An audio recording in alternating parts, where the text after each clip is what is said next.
Good afternoon and welcome to the next Deep Crawl webinar. My name is John Myers, and as always I have the pleasure of hosting you for the next hour. And today we have a really interesting topic for you, which is uncovering search behavior through UX methodology. So it's a fantastic title. And today we have a fantastic speaker for you today, all the way from Dubai, Mr. Ammar Badr. Welcome, Ammar, and thank you for taking the time to be on the Deep Crawl webinar. Thank you very much. Thank you for having me, and hello everyone. No, but thank you for taking the time. Ammar is the senior SEO manager at an agency called RBBI, which are great friends of Deep Crawl down in Dubai, and has been there for over 7 years now, working on the SEO team. So we've seen a lot of the development of SEO within the UAE regions, as well as coming to all of the international events and everything like that. So it's a really interesting topic to get into, especially in 2020 for me. I think this is a really interesting and powerful thing to marry together. And obviously also Ammar is 4 hours ahead of us, so it's now 8 o'clock in the evening out there, so we're cutting into his evening, so a big appreciation for that. As you guys know that have attended these webinars before, it is the usual format. We're going to do about 30 to 40 minutes of presentation. Obviously then we love to get into the Q&A piece. It's always good for the speaker to get feedback, get asked the questions, we can get the conversation and really start making you guys think about ways of obviously not only using what's in the deck, but listening to what people have to say and the questions that they have to ask, because that will also obviously give you some tips and ideas of things to take back to the office tomorrow. So please, please, please don't wait till the end to submit those questions. Submit them via the chat box on the right-hand side of the screen. As soon as we enter the presentation, if you see something in the first few minutes and you want to ask a question, pop it in the chat box. We'll make sure those questions get asked at the end of the presentation. You guys know. So we do love the questions, and please don't wait to the end. As you always know, we always record this webinar, so we will do a full recap of this, and it will be live on the Deep Crawl blog with a full write-up, as you can imagine, by around about midday tomorrow. And please, please, please do take the time to give us a feedback as you guys log out at the end of the session after the next hour. A little feedback form will pop up. We love to hear your ideas. We want to hear about speakers that you'd love to have on the next webinars as we start to go through the year. Obviously, we've got the next few lined up. We're interested in things around topics. What would you like to hear about? Who would you like to hear speaking? We're pretty good at getting those people on. We have had that feedback in the past, and we've grabbed those people and got them on here. So please tell us what you like and what you don't like and how we can improve. We love the feedback side of things. But as I mentioned, today is about obviously UX and the behavior within search and SEO, and it's really going to be interesting just to listen and hear how we think UX can massively help SEO and what such a powerful combination that is, as well as actually thinking about the user testing process, not only in the UX side of the world, but obviously from us at SEOs, how we think about that. So I'm really intrigued to see about how you guys portray the content, and obviously Ammar's going to present some really interesting facts and figures and some really interesting things that you can think about. So that's enough from me.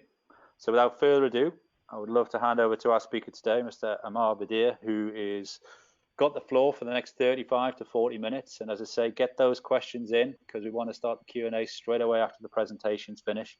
I'm very much looking forward to this one. And again, Ammar, thank you for taking the time to be involved with us. And the floor is now yours, sir. Thank you very much. Thanks again for having me, and thanks for this introduction. So we will start. I guess everyone can see my screen now. So we'll start with, first, if you can, let me introduce myself. I'm Ammar Badr. I'm a senior SEO manager at RBBI. Working with RBBI and our SEO team over 60 websites across various industries like travel, e-commerce, retail, and automotive. And RBBI well known in this region as one of the first agencies that focus on users and user experience. And this gave our SEO team the chance to incorporate this in their SEO work. Today, I will try to highlight part of this collaboration. To be honest, it's hard to highlight everything or to talk about everything that we can do from SEO and UX perspective. And through these slides, we'll try to take you through the user testing part of it. So as a start, first, all of us, we ask ourselves why we need to follow, why we need to know about UX, why we want to follow a user-centered approach. And all of us we can feel and we can see how SEO changed in the last couple of years. It's not only about link building or technical or just stuffing keywords and do page title, meta description. It's not only about that anymore. It's now more about quality and focusing on the users. And actually, Google want us to involve users as well. They want us to focus on users. Google themselves, all the updates that they did, the algorithm update they did in the last couple of years with the Panda or any update, when we focus on the content or we have better high quality links, etc. All of this, it's a UX approach, or it's a UX thing. It's not only SEO. And Google invests a lot of time and effort and money to do that. So there is something called UX Playbook. This UX Playbook the UX Playbook, Google released this kind of for like a couple of industries, and this helped me as an SEO. If you check, you'll get a lot of insights to help you to get help you to build better SEO campaigns. And as well, Google published tens of articles and case studies about UX on Think with Google, and there is purpose to do that, because all of these case studies as well from SEO, we can get a lot of inspiration and ideas to build a better SEO campaign. On top of that, Google developers, all of us use this for SEO for technical, but there is a whole section about UX. There is a reason why Google wants us to think about UX from code perspective, and same for Google design. So we see there is a lot, and we can keep saying and mentioning what Google invests and how they are spending effort and money about doing SEO and UX and investing in this. So we really, because Google spending money there, we need to focus there. And on top of that as well, Google is a UXer too, and Google trying to keep users on Google. They want Google to be not only a search engine where people go and check a result and click on it and go to the website. They want them to spend time there. They want them to convert from there, call from there. And we can see now we have like knowledge graph, like local search, the zero result page, Google Travel and Google Flights, and even the schema markup with the rating, with the prices, all this, like it's really Google trying to have or to build a better user experience on Google itself, and it affected this kind of action, our work as SEO directly. So now we have something called local search and SEO local search optimization. A couple of years before, we didn't have any of that, or even for the position zero and how to optimize for that. So these elements, when Google even invests, that they kind of affect us from our work as an SEO directly on this one. We are convinced now, like we need to focus on UX, or we know UX is an important thing. But like for me as an SEO, how UX can help me to improve our SEO performance. I would just want to say again, we were lucky here in RBBI because we are working in a UX-led agency. We got the chance, the SEO team in RBBI, all of us, to work closely with our UX team on building with their clients or with their like partners, and go through the whole SEO process and see where SEO could like fit, or what SEO could help to get better results from the websites. So through all this like process, we found like we can be placed actually in every single step. But today it will be hard to go and discuss everything. Maybe in like upcoming sessions, we can like one of like the team members can as well come and like have another webinar and talk about this. But today we're gonna focus only on the user search research part of it, and especially on the user testing. And here as well, I want to clarify one thing.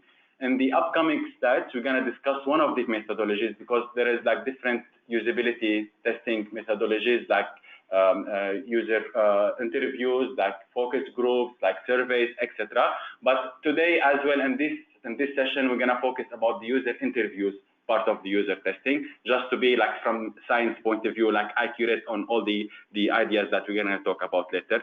Again, there is a lot we can do, and we can always like keep finding out more stuff to do between UX and SEO. It's really like a place where we can collaborate together, but today we're going to focus on this. And here I will start by like telling a story, to be honest, how it started with us. the story started with one of our partners. We were doing a revamp for their doctor profiles.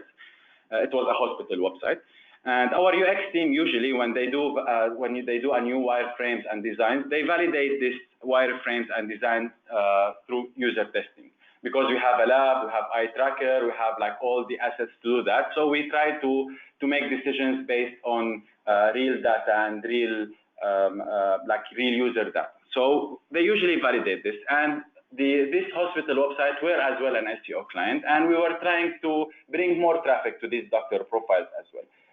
So the idea came, like we were discussing with the SEO team, with the UX team, why we don't do the same, and we ask like questions about the search, how people search for these doctor profiles, how they find them on Google.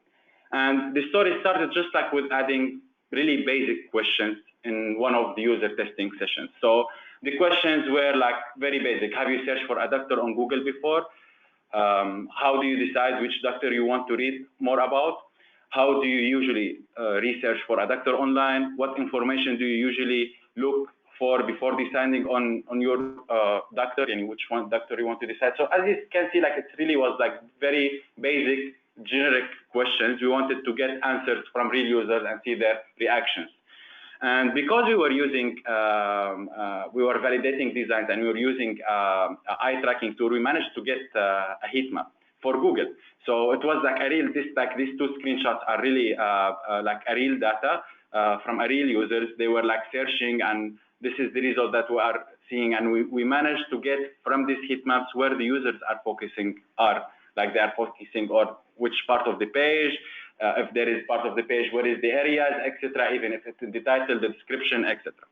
So after we did that, the answers for the questions, the output, like the major ones, were like the users were really interested to learn about the doctor's spoken language, because you know here in UAE, like this country, it's like full of expats, and people like speak English, Arabic, or there is a lot of languages. So people, for them, it really matters to understand the language that that doctor can speak, and years of experience, and how many years of experience. They value here as well, like if the doctors have experience or not.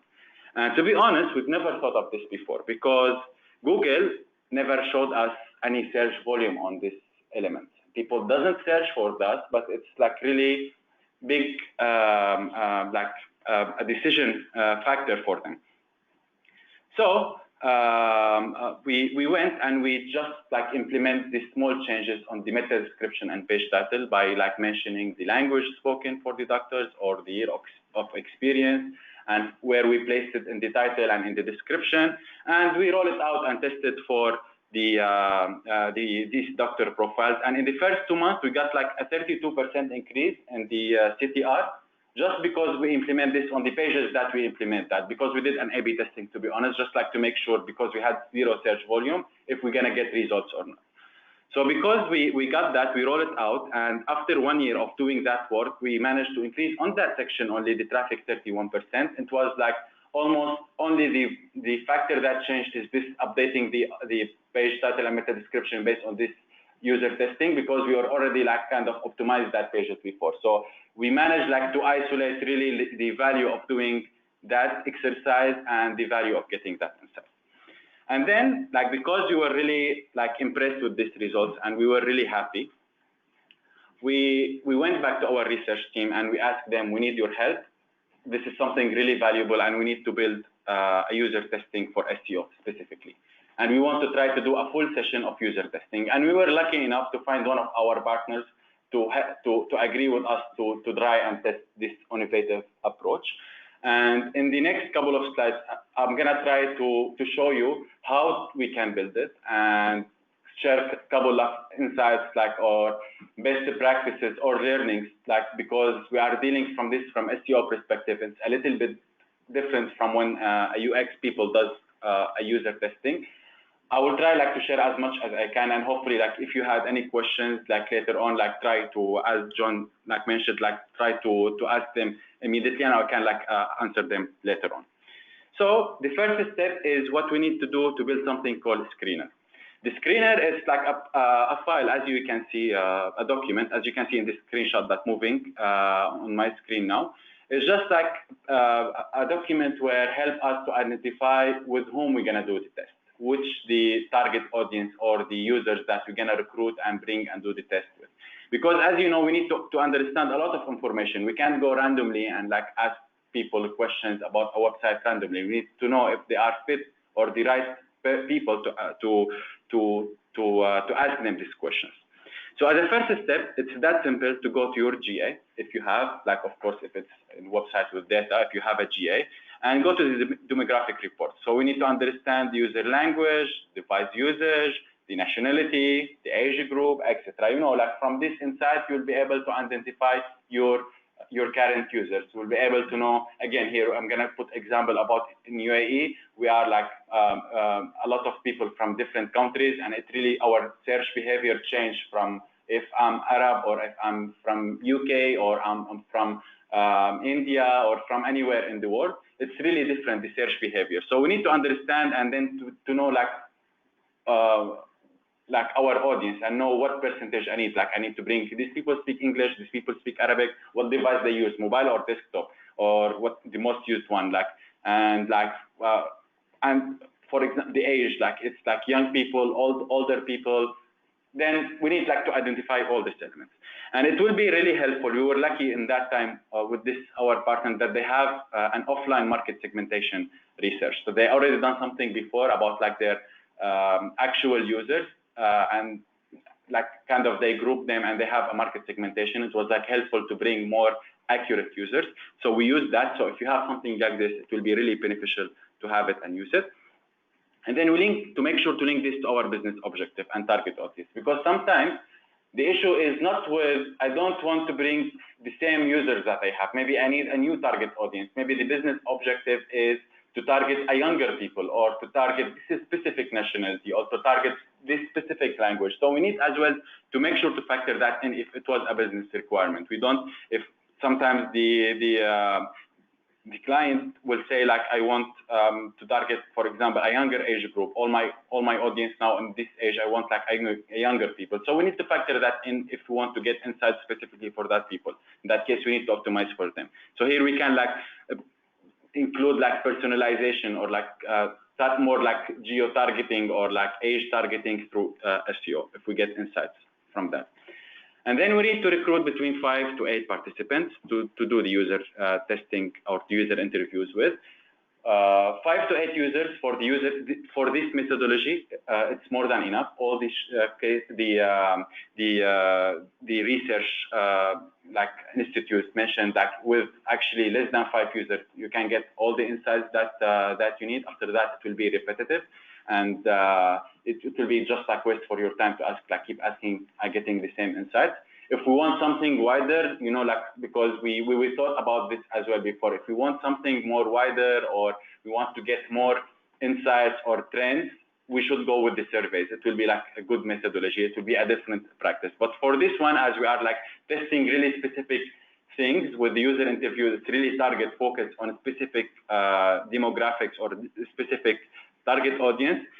Between 5 to 8 users, it will be more than enough. And again, here it depends on you. If you are going really wild with your target audience, or if you want to test with multiple like age groups, for example, or multiple nationalities, or like different languages, device usage. But if the aim of this campaign were just like, I want to improve performance on mobile for this specific language from this specific country, we don't need to go that wide with the number of the users. It will be just like waste of money or waste of effort and resource. So just keep that in mind when you build this screener. So as a first step, we build this screener. So we know now to whom we're going to ask the questions. And of course, the second one is the protocol. The protocol actually is the questions that we're going to ask. Again, like I can see in this screenshot, like example of a protocol and what we can ask questions. So here as well, there is a way how to build it. Why it's called a protocol, not just a question answers? There is reason for that. Because first, we list all the questions that we are aiming to answer, to get answers for. And this is a really fun exercise. To be honest, when we did it, the whole team sit together and we start like putting all the questions. We went really wild. maybe we spend hours just like listing questions. We need to know this and we need to know that. We had like the UX research person from RBBI were with us and start trying to make us come down and sit and like be like more realistic with our questions. So we put all this kind of wish list that we want to get insights for, and then as a next step we start grouping them and try to put them in a scenario or a story, because we want to put you want when you do I will show an example later, when you build the questions, to put them in a scenario or in a story, group them, remove the duplication. Maybe you can get answers from this question with that question. So we work on this and filtering the questions and put them in, as I said, in story or scenario and group them. For example, we're gonna start with this questions as this is the icebreaker questions. This is the scenario 1. This is the scenario 2, and like start putting them. And then we need to make sure our questions are not direct or leading the users to a specific answer. This is really important step, because for us, to be honest, almost all our questions was a leading question, because we wanted to get the information, so we won't go directly. What is this? How to do that? Why you are doing? Like, we should not go that direct. I will show an example, as I said later, like how to make it not direct. So just make sure to get the insights from the user naturally without influencing their decision or their answer. And then after we have the questions ready, we need to put them in an Excel file and prepare something called note-taking sheet, because later on when the user testing happening, you need to collect these insights and collect this information, and you need to get it easily. So put them in an Excel sheet, find a way to put them in order and the same scenario. So when you are writing the notes, the other person writing the notes who is listening to the interview can easily put the questions, how the test will go. So how we can build a real scenario, for example. So let's say we take a real life scenario. So I have a dining website, or I have a website who target restaurants, or have restaurants or target people who are searching for dining search queries. And if I want to think how I will build the question, so I'll start first to build a scenario. So I start to tell the user, let's say you want to take your family out for dinner and you wanted to look for a restaurant. So I don't go to them, how do you search for restaurant? I give them a scenario before that. And then I ask them, what do you do? And if you see here in the light gray, I put as an example, like Google, website, in-store. So this is for the person who's doing the interview, the moderator, the interviewer. And for the note-taking person, to understand what me as an SEO expecting to get output from this question, because it's really important as well to guide them, the interviewer, to know if we got the information that we are looking for or not. And then we put for the note taker another note, note down where the user looks, and as well as the actual keyword that they use, because when they go on Google and start searching, it will be really beneficial as well to collect these keywords, because it's variation and stuff. It's really valuable. It's from real user. It's happening in front of us. We are not relying on tools or online tools to get this valuable insight. So if we start collecting this keyword, it will be really beneficial. And then where they are looking at, how they are scrolling, recording the behavior.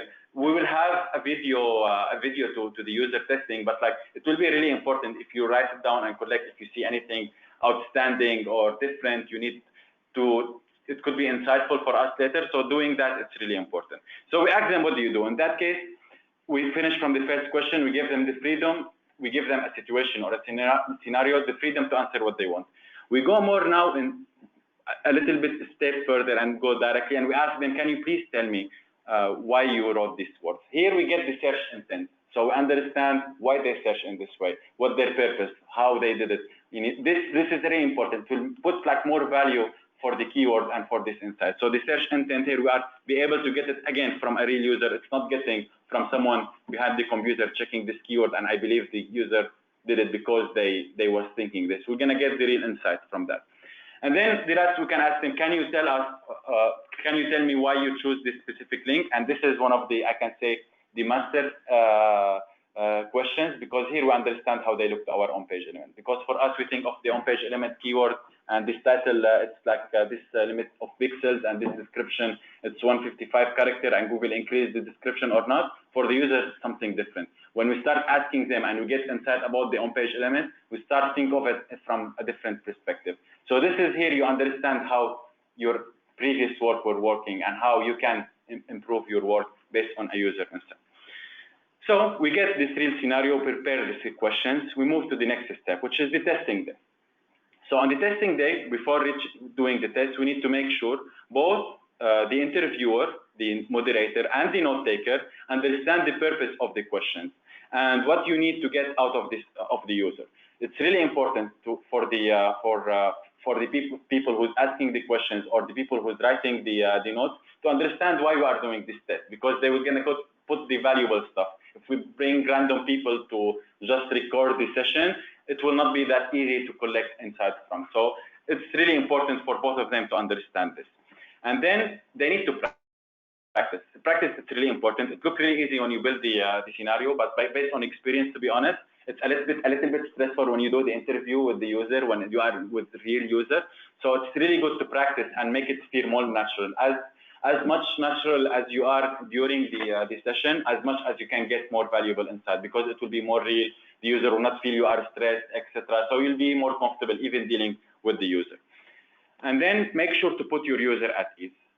We need not to forget the users are coming and they are like going inside to a lab to be tested and recorded and eye tracker, and there is video recording and people in the next room like writing down every move that they are doing. So it's really important to make them feel comfortable and trying them to forget all the stuff that's happening around them, or it's not that, like break the ice with them. From you are entering, welcoming them on the door to take them to the room, for example, that you are doing the interview, have a conversation friendly with them, ask them how was their day, how they like, if they were driving or not, if they like find parking easily, for example. We always like give this example about the parking, like just like this, like make it more, they feel like more it's a human like conversation, natural one. It will be not like test or interview. As much as we can make the user feel comfortable, as much as valuable insight we can get. And just in the end, have fun. It's really fun to do it, and make it like a fun exercise, so you will enjoy it. Actually, when we did it, like you can see in these videos, the whole SEO team participated in it. There was people in one room taking notes. There was another people like doing the interviews. All of us will participate. It was like a fun day for us. We got a lot of insights, even when on spot, because like, for example, part of the team members, when we are testing the stuff, they were like, they are the people who did the title and description. And when they found out like how the people were reacting with it, like you see, like if people click on something on one team member, like did it, they say, yeah, I want like the users like my homepage element, or like another one, oh, I should improve this. So it was like really a fun thing we did. We really enjoyed that day, and we learned a lot from it. It was like a team building activity actually as well for us as a SEO team. So we moved to the, after we did the user testing, we did the session, we need to build insights and we need to do an action points. On this one, we go through first with the answers. We have the note-taking sheets, we have the recording, and usually like I prefer actually to one person to do it to consolidate all the data. It will be more beneficial if this person attended most of the user testing sessions, because the human like being will be like, he will get more from the actions that were happening more than like just reading them. So we start grouping. We go, for example, through the first question, trying to build the trends out of this question, how the users were behaving, etc. And then translate those trends into action. So we know like this, most of the users like didn't like or didn't click on this title because like they didn't see the brand name, it was clear, or they didn't see the purpose of this page, or most of the users click on that competitor because they had the review schema. We didn't have the, so this is, we start building, this is an insight, we got like trending this insight to action. Go do build schema, go do build, and then we need to put implementation plan. And this one is really important, because to be honest, in this case as well for us, when it was a full day SEO user testing, we got a lot of amount of insights, more than we expected. Until now, we didn't finish implementing that that feedback or that like insights that we got. So Because it needs longer term, you need to prioritize. So we started with the stuff that when we got like the users, it was something really critical. And then we start moving to the stuff that it's nice to have, or the users prefer to have it. So put a plan like for this, where we have the highest impact, then like put a plan with you, or you're gonna roll it. And sometimes you need development from the client. You need like your client to change something, or the website needs to have a specific type of development because there is creation for new content, or etc. This is an example of how the insights or the report look like. You can see like with how you build an insight and trends, and then from that insight and trend, how action points. For example, from this user, one of the action points that we found is most of the users wanted to read the menus directly on the page, on the content, while we didn't have it for our clients. So it was like a big point for us to start building content around that. So this kind of insight you start building and know and like start seeing results.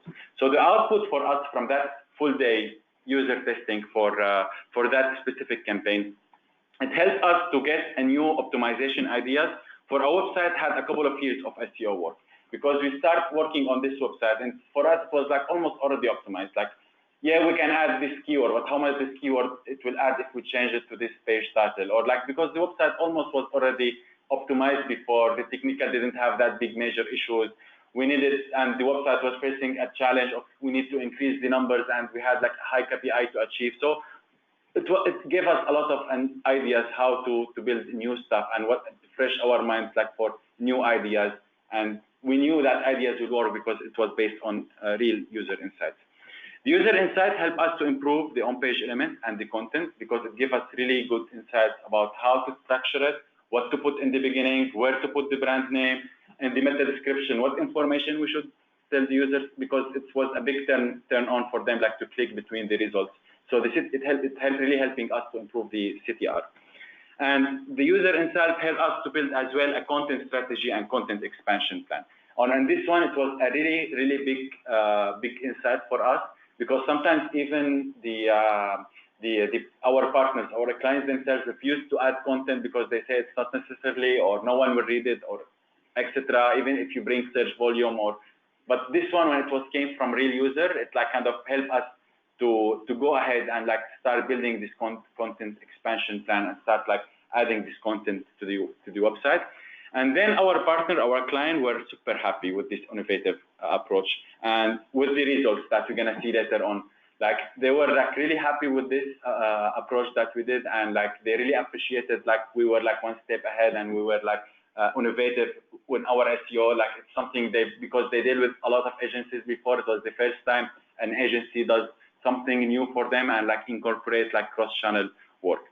So as a result for that campaign, and I would say here, to be honest, we didn't finish that campaign yet. It's still ongoing. We're still getting results, and we're still implementing stuff. We didn't implement everything we found out from the user testing. But so far, we managed on the dining section, because it's a mall website, to increase the impressions by 92% and the organic traffic by 69%. And on the shopping section, to increase the impressions by 51% and the organic traffic by 18%. The increase on the dining section were bigger because the competition, to be honest, it was like lower a little bit, and we managed to do more changes there. We got a little bit more insight, and the shopping, it was like more longer term insights. But like hopefully these numbers keep catching up, it keep increasing, and we are really looking forward to see how the results will turn out later on. So as a key takeaway for this approach, first, keep your user at heart by focusing on them from the beginning. This is really important, and this is really helpful, and this is really will make your SEO work stronger and protected from any Google update later, or from any even client expectation, because you will be able to do something really for the people, optimizing for the people. And optimizing for the users will put you one step ahead from the competitors. Not a lot of people doing that, and start focusing on the UX and the user perspective. It will help you as well to stand out from the competition and make your website or your partner website, your client website, like stand out on the competition, because people will really appreciate when you focus on them. And then it's a really good proof for us as an SEO that we can our work can be more human focused, not just technical. I'm really happy to see how SEO starts moving, and not only about people that look like for people only SEO, they deal with codes or they stuff keywords or like this kind of stuff. All of us, we know SEO is not like this. This is really old time, and it's really focused on human.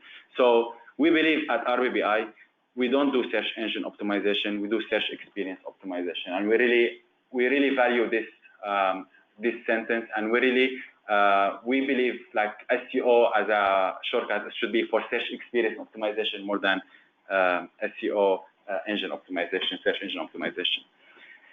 In the end, to be honest, this didn't like help our clients only. So you can see these nice faces. It didn't help. It helped us as well, the SEO team and the UX people like that work with us, like Fadi and Lina, to collaborate more together and work more together and like think in our day-to-day SEO work from UX perspective, and for them to think from SEO perspective. And this is really brought a good personal and like for our clients a good value, because we really change our way of thinking when we deal with our day-to-day tasks. And we would like to believe we are not just a kick-ass digital experts, we are a superheroes in the digital marketing, and we want to be like this, and we always want to be in RBBI leading any innovative approach to our work, if it was in SEO or in UX. In the end, before we move to the questions, I really would like to thank Lynn, my colleague, for helping me designing this slides. And thank you very much for your time. I'm ready to take your questions. Thank you, Ammar. Brilliant. And great deck, great insights, great thoughts. And thank you for the time taking to put it together, which really do appreciate that. Great to have some questions, which is always wonderful to see. I always like to start at the beginning and start with the first question that kind of comes in. And it's a little bit about the UX process. So Ian's just asked the question, can you talk more about the UX process? I think it was earlier on in the deck, you had the slide, which was the process. You know, for you, what is the sort of key part that the SEO fits into? So when you're thinking about obviously the whole length and breadth of the UX process, where would you say that kind of SEO really comes into it? Because obviously you then went on to talk about different things that you do to go through the process, and they've got some other questions about that as well. But where does SEO kind of slot into it and begin to have an effect from obviously user traffic generation and search engine point of view? Cool. So I will try to summarize what we can do. As I said, it's really hard for me to speak because it's totally a big topic, and it is one of the stuff we were lucky we worked with. I'm gonna start kind of just to simplify the UX process for our SEO process or our SEO way of working. So for the UX, you start usually with a research phase, where in that research phase you try to explore what the user wants and what even the client or the stakeholder wants. And on this one, we always, when we have an SEO UX project, we try to work together to get the same brief and start brief as well, because from this stage, people usually decide the IA, the information architecture of the website. They decide the number of the pages, how many pages the website will be, highlighting previous issues if they had a previous website, etc. So all these challenges and limitation briefing. So you should, as an SEO, participate in everything, highlight everything that you want to change from SEO perspective. And on the IA information architecture, it's really important. It's where you put your URL structure. It's where you know how the number of the pages. Do you know if you need to do migration if you had an old website or new website? There is a lot you can do on the research. If you move to the other phases, when the design and the work actually happening, so when a wireframe happens for you and as an SEO, you need to review it, because there is pages, it's SEO pages. You need to say where you are, where the UXer will place the content, what elements they're gonna put the page, how many components, if it will be fast or not. Same with the design. All these elements here you can fit in the content strategy, the content structure, how many number of words the content will be. So there is a lot of stuff here got decided when they build the template of the pages.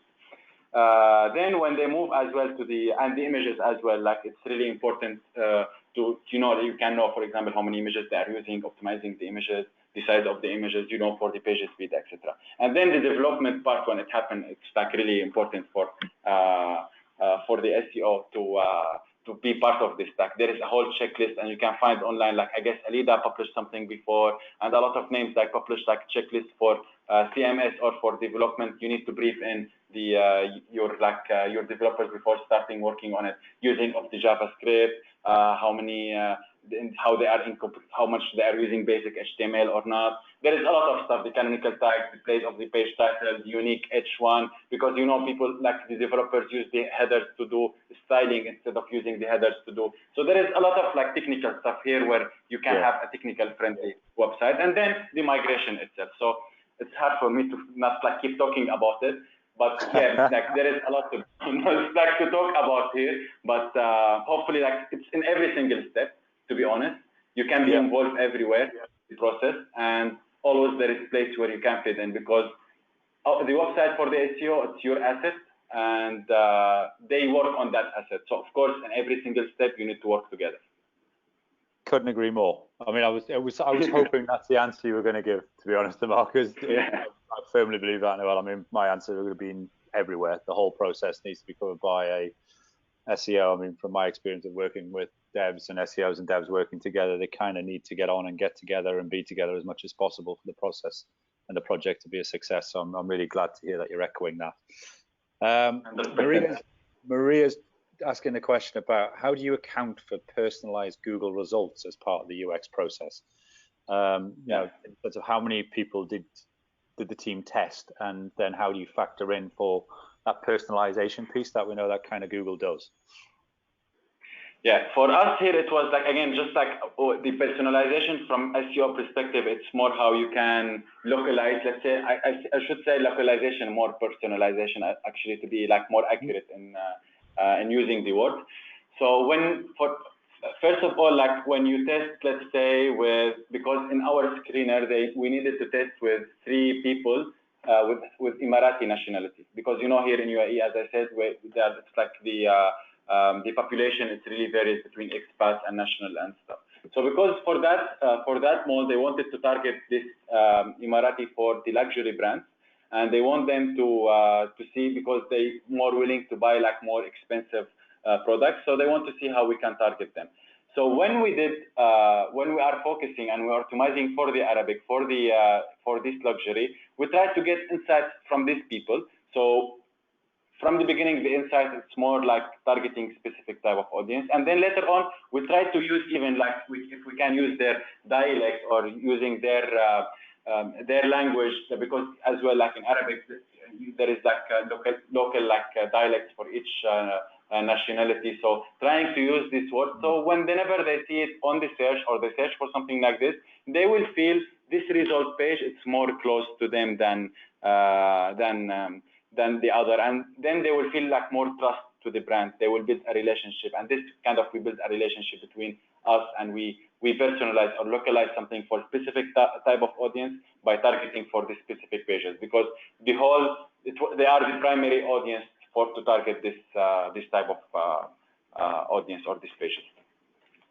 Makes a lot of sense. It's interesting. And I never thought about it in the context of obviously your region and where you actually obviously do the work, in the sense of that massive change and in dialect, even just across the region that you sit within, kind of thing, and then obviously the English side, and then obviously the Arabic side, and then all the different dialects of obviously the UAE region. So it's quite interesting to actually see that, which starts to then talk more to like webinars we've done in the past on international SEO and how the localization piece needs to go across countries and languages. You've got a whole mixture of things just going on within one region, kind of thing. So really interesting just to hear that, how you think about that. Right, thinking about then just on the people side of the testing side, I think Michael Mishan's just asking, how do you actually go about finding users for the testing? Is it just via a third-party service, or are you using an existing distribution list, or is it just something that you guys have built up because you have that distribution? In general, like people usually, it's like both ways. To be honest, for us, we have a recruitment agency who help. They have a database, and they like whenever we send them like the list of like participant or wish list for the participants, the personas that we want to target, and then they send us profiles, and we read these profiles, and then we validate, and we check like we need this user and this user and this user. There is other agencies what they do, like they have their own recruitment. It's like big agencies, to be honest, not here in this region, like we're in US, I guess, and in UK as well. So they have their own like recruitment process for this. They have their own database. But because like it's easier to have like a recruitment agency where you can get like you can search if you want to do it for SEO, for a UX recruitment agency for user testing. Just send them this screener that we talked about. The screener use is like to do that, to share it with the recruitment agency, and then they send you the personas. Try to the potential users that you want to test for. Try to read their profiles and to validate that, because it's really important. And always try to book as well a couple of extra, because sometimes users that doesn't show up, or the user come and then you find out it's not the right user, so you need like kind of to end the session and like go and like replace it with another session, because it really happen a lot sometimes. Just like the recruitment, like recruit someone from, it's not our target audience. You'll see someone coming, they say I don't use online. So yeah, even though if you read the profile, like you will see it happened to us, to be honest, before. So yeah, just like use a recruitment agency. Yeah, no, it's good. It's good insight there, kind of thing. And then Melanie, just thinking about the heat map side of things, and obviously users as well. But Melanie's just interested on the heat maps. Obviously, you threw up a slide around using heat maps, and obviously we all use those in a lot of ways, obviously, to understand actually the usability side of sites and stuff like that. Obviously, you were talking it from a UX point of view, and is there a certain amount of users that you want to put through that process to be confident that it's working? Because obviously you can put 10 people into the process and 10 people all look at the same thing and you go, this is brilliant, this is going to work. But then is there a point where you kind of, statistically you want to get to a certain amount of people that you goes through that process to really understand how it works for you? Yeah, to be honest on this one, like it's like a smart question, because kind of you will make me reveal an information now about like how we do it. For the heat map, like to have something accurate, you need to make sure you have the same page, the same result page appearing every time. Otherwise, like because each one of the users is gonna search for something different. So what we do to get the heat map, or like a valuable heat map, is we build a mock-up. So we kind of design a Google result page with something we really wanted to test. So sometimes we wanted to test a knowledge graph, or we wanted to test our website against this specific competitor, and to see why the people like clicking, because for example from SEMrush we found out they have higher traffic, so we want to see what they are getting the traffic, not us. So we put their own page element, our page element, like kind of we play with the results in our way to get like a valuable heat map on this insight, because each user gonna search differently, and then we're gonna have different results. So it will not be a valuable one, but while we do this mock-ups, it will help us to get like a valuable information. And we know from the beginning what we want to use from this heat map. We want, like, for example, to know information about the title, description, if people scrolling down for below the 3 packs, or they are not checking, if they are checking the schema markups or not, if it's something important for them. Because sometimes the users will tell us like, no, I don't care about the review. And from the eye tracking, you can see like the only thing that they look at is the review thing. So sometimes the users are kind of, they don't want to feel like they are just like basic or foolish or something. So it gives us like another extra validation, to be honest, for the results. Yeah, no, it makes a lot of sense. I mean, just thinking about that as well, because we've talked a lot about the process. There's a question here from Maya. Do you use any technology to perform and monitor the tests? And if so, what would you recommend? I mean, is it bespoke technology, or is it you just using kind of off-the-shelf stuff? Just kind of, would you recommend any technology for this process? Yeah, to be honest, like in the beginning, we were lucky, because if you are like working in a UX agency, you will be able to use their tools. So, for example, for this, we used a tool for the eye tracking called Tubi, and then like they have a user testing like program or software where we can record the sessions, and we do this like having everything with the video, eye tracking, etc.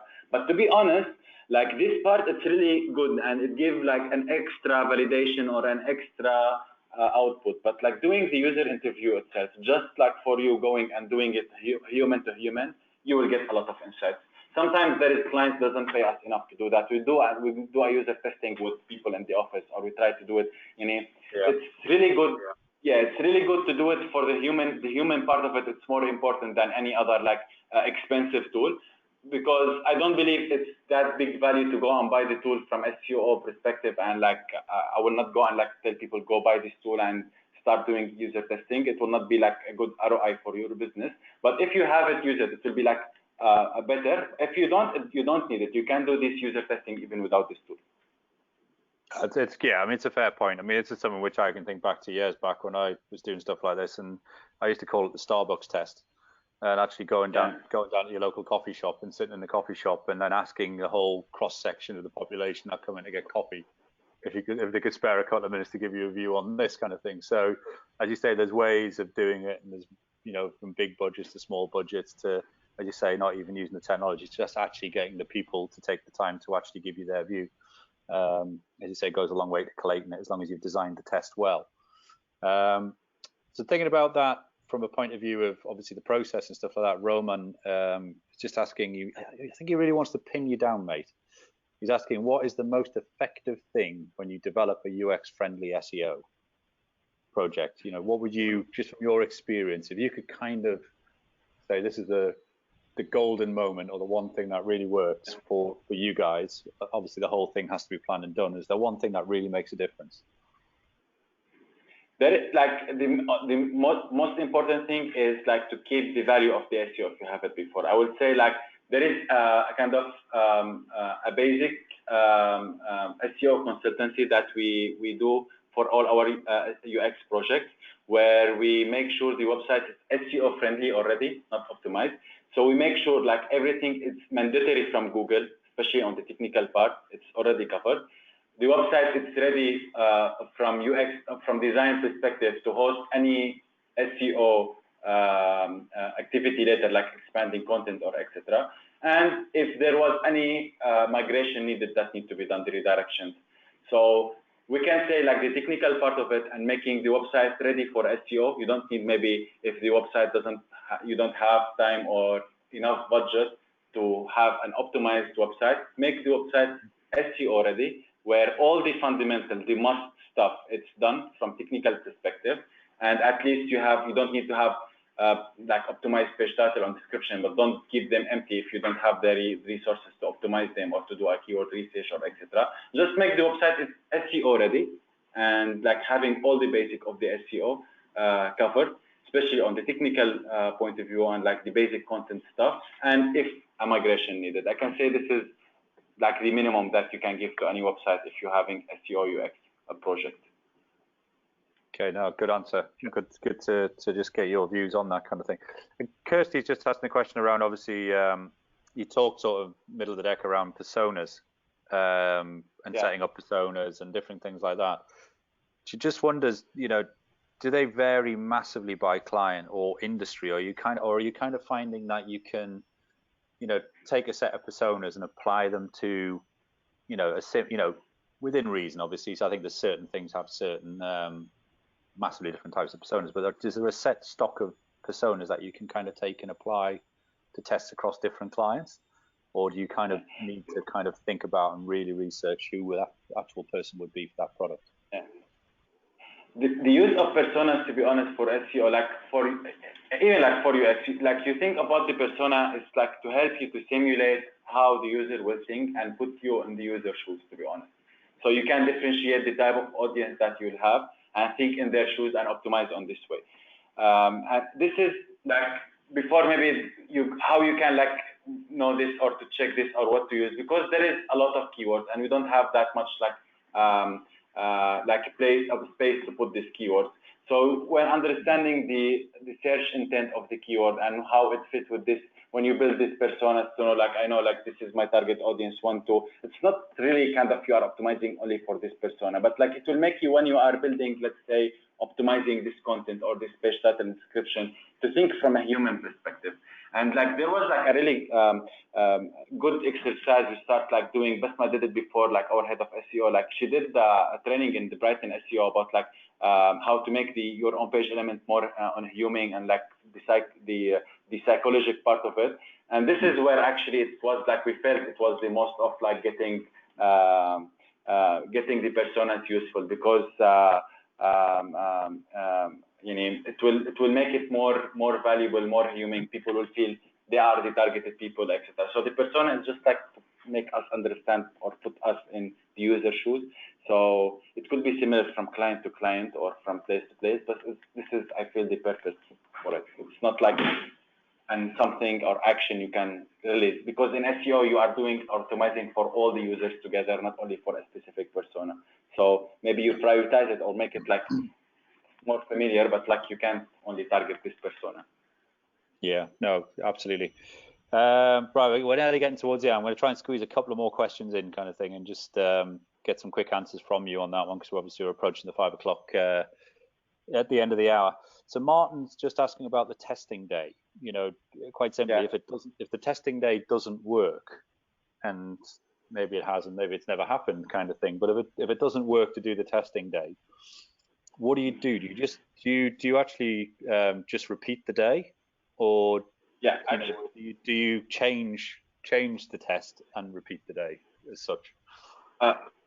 Having the test not working, it's a working thing, because that means if like, because sometimes you don't get insights extra, or you don't get a new what you are expecting for extra. This is an insight, to be honest. That means maybe we are overthinking this thing, or we are overdoing this thing, and then maybe we need to follow a new approach, and you can change. So the test not happen.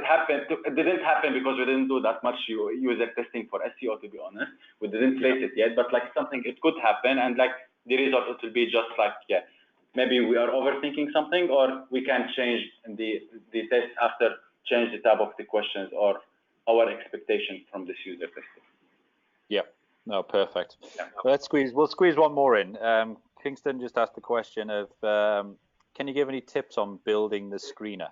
You know, you talked about the screener and putting the whole thing together. Is there any kind of maybe 3 top tips to going through that process? Because obviously you guys have done it quite a bit over the years.